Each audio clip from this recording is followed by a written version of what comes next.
She had everything, except the one thing her heart longed for. In a quiet town in Israel, there lived a woman, wealthy, respected, and known for her hospitality.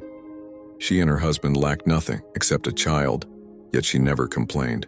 She served, gave, and stayed silent in her sorrow. One day, a prophet named Elisha often passed through her town. The woman noticed him and told her husband, "This man is a holy man of God. Let's build him a room so he can rest whenever he comes by." So they built him a small chamber. No grand gesture, just quiet generosity. Elisha, touched by her kindness, asked what he could do for her. Could he speak to the king on her behalf? Could he bless her with riches? But the woman answered with humility, "I live among my own people." She wanted no reward. Still, God saw her heart, and God had something in mind. Elisha turned to his servant and said, "Call her." When she stood in the doorway, Elisha declared, "About this time next year you will hold a son in your arms."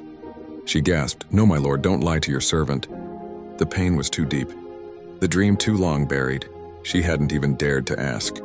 But God had already spoken. And just as Elisha said, the child came, a miracle born not from pleading, but from faithful living and unseen kindness. But joy was tested. One day the boy cried out in pain, my head," and then he died in his mother's arms. The same woman who never asked for a child now refused to accept death.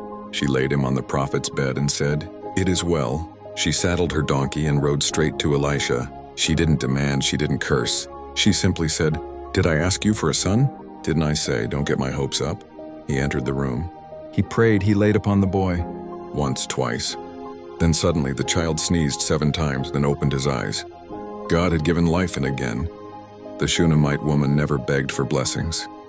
She simply walked in quiet faith, serving without spotlight, loving without limit. But God remembered, and when she needed him most, God responded with power. Her story is not just about miracles. It's about faith without demand and hope without proof. It's about trusting the God who rewards what is done in secret. So if you've been serving, loving, giving, yet waiting, remember her story. God doesn't miss what the world overlooks. He sees your kindness, he hears your silent cry, and in his perfect time, he will answer.